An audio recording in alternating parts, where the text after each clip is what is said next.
5 అంశాలు ఆ బిడ్డ జీవితంలో సార్థకము చేసుకునే భాగ్యం దయచేయండి. ఆ బిడ్డ జీవితంలో 5 అంశాలు వాళ్ళ జీవితకాలం అంతటినీ వాటిని ఫాలో అయ్యే భాగ్యం దయచేస్తాను ప్రార్థన చేస్తా. ఈ దినం మొదలుకొని ఆ యొక్క బిడ్డ జీవితకాలం అంతా కూడా యవన కాలంలో అడుగుపెట్టిన బిడ్డ కుడికేనో ఎడమకేనో తొలగిపోకుండా క్రీస్తు ప్రభువును పోలి నడుచుకునే భాగ్యం దయచేయండి.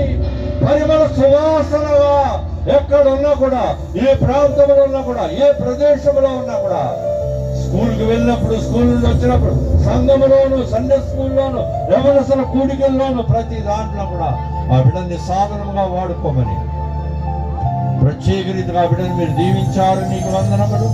ఆశీర్వదించారు, నీకు వందనములు.